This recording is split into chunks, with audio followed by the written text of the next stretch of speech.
Hello everyone, welcome to another Versus Video Deck Tech. I am BBD, joined alongside by CVM. new face each week.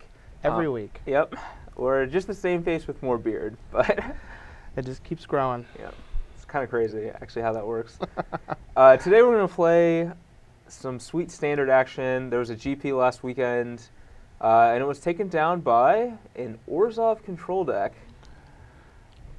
No guild gates though. Yeah, a little disappointed. I'd probably swap out planes for a guild gate, just on principle alone. But yeah, this deck's kind of right up my alley. It's got a lot of things that I like, such as black and white cards together. So yeah, it's the most mid-rangey of mid-rangey decks that you could possibly have. Yeah, this is actually just a who's who of some of my favorite cards in Standard. So love me some Connections, some Blood Baron. Yeah, I think this deck's pretty cool actually, and I actually think it's good. It looks real good. A lot of times a deck can win a GP and just be pretty bad, but I don't think that is the case here. So I'm going to talk about some of the card choices. Basically, this deck's a lot like the Mono Black Devotion deck, but it's gotten rid of Grey Merchant and instead has Blood Baron. Now, I like Grey Merchant a lot, actually, and I'm not sure that Blood Baron's actually better than Grey Merchant. However, Blood Baron is very good right now. Yeah. It's good against almost every single deck in the format. I think the only deck, the only two decks that Blood Baron's not that great against are Mono Blue, because of Master of Waves and Thassa, and Blood Baron's not amazing against Esper Control because they have like Supreme Verdict and Elspeth and stuff. But beyond those two decks, like Blood Baron's just really good against everything. Interestingly enough, I've been playing decks with Blood Baron, and I found out that it's better against most decks than it is against Mono Black, actually. It's not even really that good against Mono Black. It's just good against everything else, though. Yeah. So that's basically the reason to play. You want to play Blood Baron for that. Beyond that, like, Demon and Pack Rat are pretty much staples at this point in time for, like, the black strategy. I know a lot of people want to cut Demon sometimes, but I just think that's a huge mistake. A 6/6 mistake, some would even say. Yeah, like, he just ends games so quickly, and he's very good against, you know, the majority of the popular decks in the format. Like, if your opponent is not playing Rev and Sphinxes, or not playing Rev and Supreme Verdict, Desecration Demon is just like one of the best cards in your deck against them. And I'm going to say I've been playing Esper, and I actually lose to Demon more than the other creatures. So it's still good there. Yeah, it's just, it does a lot of damage. 6 is a lot of damage on turn 5. Yep. So this deck still has Connections, much like Mono Black, but it's gotten rid of Night Veil Spectre, and instead we have a little bit more disruption.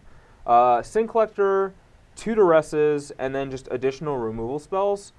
I'm not sure I like not having Night Veil Spectre because I think the card is very good, but when you're not playing Grey Merchant, it's not as good. So, you know, just having like some extra disruption is like fine. Between Sin Collectors and Duresses, the deck is pretty good against like any of the control decks.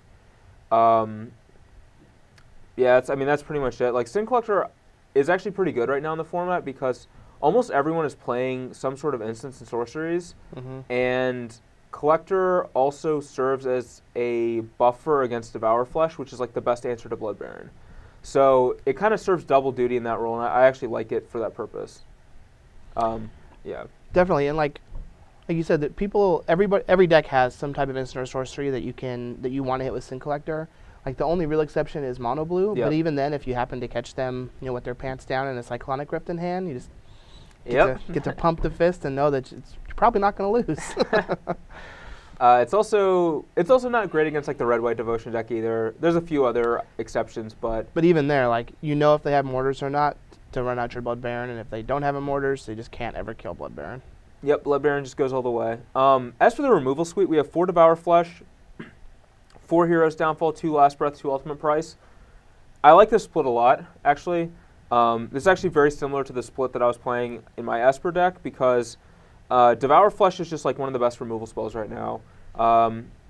It's hard for decks like this to kill cards like Night Veil Spectre, and like there's not a lot of removal spells that kill like Pack Rat, Night Veil Spectre, and Desecration Demon, and that also kill like Frostburn Weird and other stuff. Devour Flesh and is Master of Waves. And Master of Waves, yeah. Devour Flesh is like one of the few cards that can answer all of those. Master of Waves is a little harder, but if you catch it in response to the trigger, you can still get a Master of Waves if they don't have other guys in play. Last Breath is amazing right now. Like, it kills pretty much every creature we just named. Night Veil Spectre, Frostburn Weird, Tidebinder Mage, Pack Rat, Grey Merchant of Asphodel.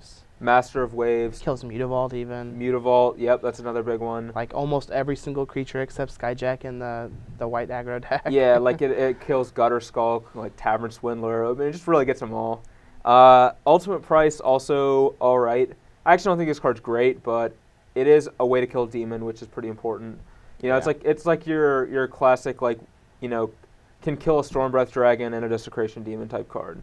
But that's about it. But yeah, other than that, like it's a pretty straightforward. It's pretty much like the mono black deck with some changes, but I think it's pretty strong overall. You still have 4 Mutavaults just to get in there. I actually really like, so Night Veil Spectre is just obviously one of the best cards in Standard right now. Yeah. But not playing Spectre in this deck and being more disruptive just makes our Mutavaults so much better than the other Spectre decks that have Mutavaults in them. Plus, with this deck, like we're not so worried about trying to have triple black on 3 just in case we draw Night Veil Spectre. So there's going to be games where we're going to get in, you know, 2 or 4 points of damage with early Mutavaults, where the other black decks wouldn't do that because they want to be able to cast Spectre, which, you know, could end up just being the game as we go late.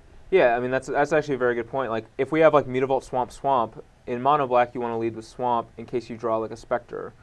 But here you can just lead with Mutavault since it's not possible for you to get punished for doing that. Yep. So yeah, and then like CVM said, you can get in a couple points of damage. That's actually relevant a lot of times with like cards like Demon and stuff. So absolutely. But yeah, this is the main deck for the black-white deck, and we're gonna look at the sideboard here in a second. All right. I actually like this sideboard a lot too. I think it's pretty well set up. First of all, we have 3 Pharika's Cures. That's basically the like Boros aggro, mono red, red-white burn kind of card where you want to bring it in against those matchups where gaining 2 points of life can undo a card, and doing 2 damage is, you know, all the creatures have 2 toughness, so it's not like you're losing anything by doing 2, only 2. Really anything with Dryad Militant, Rakdos Cackler, or Ash Zealot, you just get to Pharika's Cure him, and it's very, very difficult for any of those decks to win just from even casting 1 Pharika's Cure. You know, I actually, you know, had a pretty bad sickness the other day. Went into Pharika, and you know, she gave me some medicine. It actually didn't help at all. I don't know. What are your thoughts on that? I think I would stay away from Pharika. Right. Good point. All right. Pithing Needle. I like Needle a lot. I actually like playing multiple Needles because crazy, but yeah, Pithing Needle is just so good in the format right now. It's almost main deckable. Against like the mono blacks, I don't even know. What's that deck called? The mono black Devotion deck. That deck, which I've played a time or 2, but still cannot pronounce it. You can get Underworld Connections. You want to name the land itself, not the connections, but stopping connections is like one of the keys to stopping that deck. You can also name Mutavault if you need to on a whim. It's also good against mono blue. Mutavault's one of the best cards in their deck.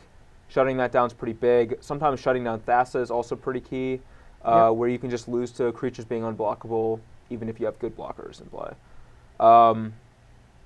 Sin Collector basically comes in, like we have more Sin Collectors for like the Esper decks or some of the more spell-heavy decks. Again, Sin Collector is so good against those decks.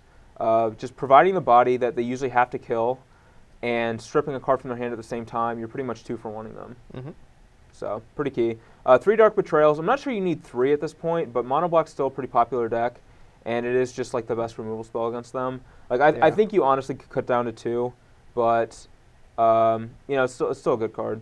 Yeah, like being able to hit Pack Rat, Night Veil Spectre, and Desecration Demon is just very, very important.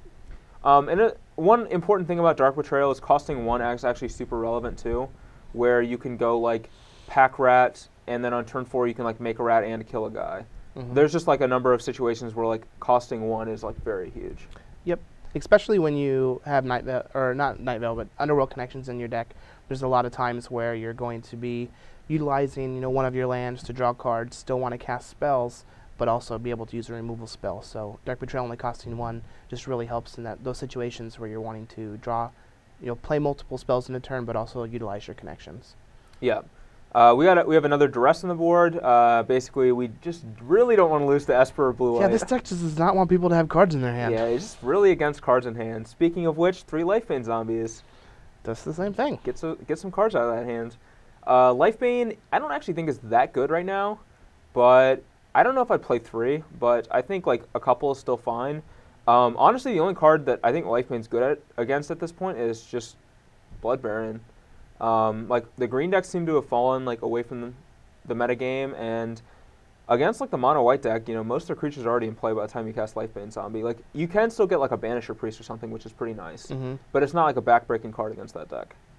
Yeah, I do like Lifebane Zombie against Blood Baron, and it's also relevant to point out that with the Intimidate, it's very good at attacking Elspeth if they happen to resolve an Elspeth against like the Blue-White or the Esper decks.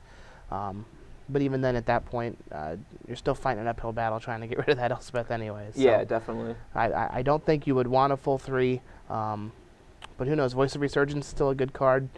People are still buying it. In fact, I got destroyed by two green-white decks at the PTQ this last weekend. And, I mean, those decks are out there, and you want to be prepared. Yep, and then we have a Doomblade and Shrivel. Shrivel's pretty much just for the mono-white deck or the 1-drop red deck, which is pretty much fallen away from the metagame. But Shrivel's like pretty sweet on, it's not good later in the game if they can get like a Spear or a Johnny going, but you do like often want something to just play like very early to stabilize you, to buy you the time you need to get Blood Baron online.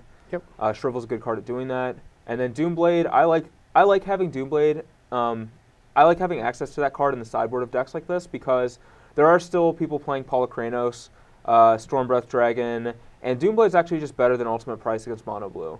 And it's like pretty nice to be able to make that swap. Yep. Yeah, the Ultimate Price can end up being a liability against Mono Blue with cards like Frostburn Weird and Nightveil Spectre. And Judge's Familiar. But Doomblade is definitely just a strict upgrade against Mono Blue. Yeah, pretty much. So yeah, this is like the Orzhov control deck, and I think it's pretty sweet, and I'm looking forward to collecting all the transgressions that CVM has made over the years. So I actually really like the deck too. I'm excited to see it in action, and hopefully it doesn't beat up on me too bad. Yeah.